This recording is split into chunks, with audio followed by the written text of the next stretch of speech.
Iran और America के दरमियान एक दफ़ा फिर जंग का ख़तरा। गुज़िश्ता रोज़ जो कुछ हुआ उसके बाद से ये बात पूरी दुनिया में छिड़ चुकी है कि एन उस वक्त अमेरिका को क्या ज़रूरत आन पड़ी थी कि उसके जहाज़ों ने आबनाए हुर्मज़ पार करने की कोशिश की, जब ये तवक्को की जा रही थी कि दौरा चीन से कबल सदर ट्रंप इस्लामाबाद में वो तारीख साज उस मुआहदे पर दस्तखत करेंगे जिसके बाद दुनिया में अमन हो जाएगा, महंगाई ख़त्म हो जाएगी, तेल और पेट्रोल की कीमतें बिल्कुल जो है वो नॉर्मल हो जाएंगी। यही बात जो है ईरान के वज़ीर ख़ारजा अब्बास अराग़ची ने आज कही है। उन्होंने कहा कि एन उस वक्त जब चीज़ें बेहतरी की जानब हो रही थी और तवक्को ये की जा रही थी कि सफारती मार्ज पर इस तनाज़े को हल कर लिया जाएगा, एन उस लम्हे अमेरिका ने ये कार्रवाई की, बंदर अब्बास पर हमले हुए और जिसके जवाब में ईरानी पासदारान इनकलाब ने भी अटैक किया, फायरिंग की, उसकी वीडियो भी इंटरनेट पे वायरल है। सूरत हाल एक दफ़ा फिर खलीज फारस में, गल्फ में जो है वो कशीदा हो गई है। दूसरी जानब यूएई पर हमलों की भी इतलात हैं और उससे भी एक तनाज़ा जो है वो फैलने का खदशा पैदा हो चुका है। गुज़िश्ता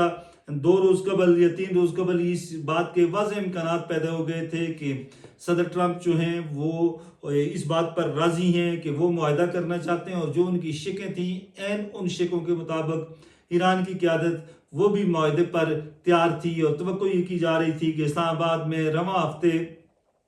या आने वाले जो हफ्ता है, आने वाले हफ्ते में इस्लामाबाद में इस तारीख साज मुआहदे पर दस्तखत हो जाएंगे जिसके बाद दुनिया में अमन होगा, सुकून होगा, महंगाई जो है वो ख़त्म हो जाएगी। लेकिन एक दफ़ा फिर अमेरिका की इस कोशिश की वजह से, अमेरिका की इस जो कार्रवाई है उसकी वजह से हालात फिर जो हैं वो कशीदा हो गए हैं। सदर ट्रंप ने तो कहा था कि उनके 3 जहाज़ों पर फायरिंग हुई है लेकिन कोई नुकसान नहीं हुआ उस तरह का मेजर जो है वो बच निकलने में उनके जहाज़ कामयाब हुए हैं। लेकिन सवाल ये पैदा होता है कि जब आपके अमन मुज़ाकरात चल रहे हैं, बीच में पाकिस्तान सालिस है, चाइना, तुर्किया, मिस्र और दीगर जो मुल्क हैं वो भी ये चाह रहे हैं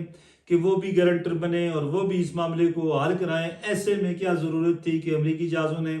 आबनाए हुर्मज़ पार करने की कोशिश की, फिर फायरिंग, फिर चीज़ें जो हैं वो कशीदा हुई, हालात कशीदा हुए और दूसरी जानब ईरान के जो सख्त गिर लोग हैं वो दोबारा ये बात बरमला इस बात का इजहार कर रहे हैं कि अमेरिका के साथ देर पा अमन मुआहदा मुमकिन ही नहीं है, क्योंकि बार बार पहली दफ़ा जून 2025 में अमेरिका ने हमला किया था इसराइल के साथ मिलकर और एक दफ़ा फिर दोबारा जो है वो हमले हो रहे हैं।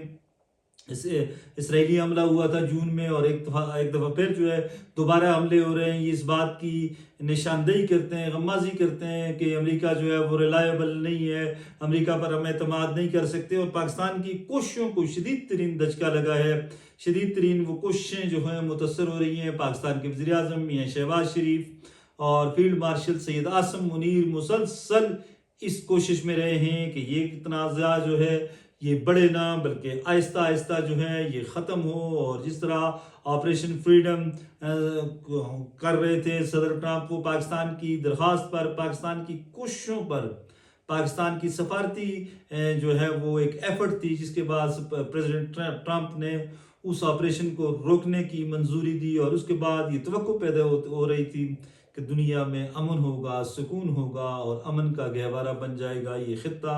खलीज फारस, गल्फ़, पर्शियन गल्फ़ जो है ये जो है ये अमन का गहवारा बन जाएगा। लेकिन ना जाने किसकी नज़र लगी है, ना जाने वो कौन सी ताकतें हैं, ना जाने वो कौन से लोग हैं जो एन सफारती कामयाबी के लम्हे पर अमेरिका को इस बात पर मजबूर कर देते हैं कि वो कोई ऐसा ब्लंडर करे, कोई ऐसा काम करे जिससे चीज़ें जो हैं वो मुतासर हों और जिससे चीज़ें ख़राब हों। इससे ना सिर्फ सफारती कोशिशों को शदीद दचका लगा है बल्कि जो सालिस है पाकिस्तान वो भी जो हैं उनको भी जो एफ़र्ट्स हैं उनकी एफ़र्ट्स जो हैं वो भी मुतासर हो रही हैं। पूरी दुनिया इस बात में लगी हुई थी कि शायद अमन हो जाएगा, शायद ये एग्रीमेंट हो जाएगा, इस्लामाबाद अकॉर्ड जो है वो साइन हो जाएगा। लेकिन इन साइन होने के वक्त पाकिस्तान का मीडिया तवातर से गुज़िश्ता रोज़ से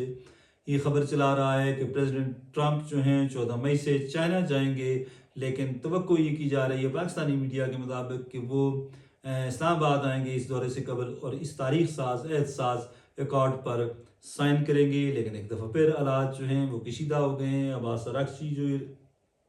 ईरान के वज़ीर ख़ारजा हैं वो भी यही कह रहे हैं اور اب دیکھتے ہیں کہ پاکستان اور دیگر جو ملک ہیں جو کوشش میں لگے ہوئے ہیں کہ ڈی ایسکلیشن ہو، چیزیں جو ہیں وہ حالات ڈی ایسکلیٹ ہوں. دیکھتے ہیں کہ وہ کس طرح چیزوں کو ڈی ایسکلیٹ کرتے ہیں، ڈی ایسکلیشن میں کامیاب ہوتے ہیں. اللہ کرے ڈی ایسکلیشن ہو، حالات بہتری کی جانب جائیں، کیونکہ اگر حالات اسی طرح رہے تو پھر جو ہے وہ مہنگائی کا ایک نیا طوفان آئے گا، اور ایک ایسا طوفان آئے گا جس سے کم از کم وطن عزیز پاکستان میں عام آدمی کی زندگی پہلے ہی بری طرح متاثر ہو رہی ہے. اور وہ کہنا کہ عام آدمی کا جینا دو بار ہو جائے گا، یہ کہنا غلط نہیں ہوگا. خوش رہیں، آباد رہیں. اللہ حافظ.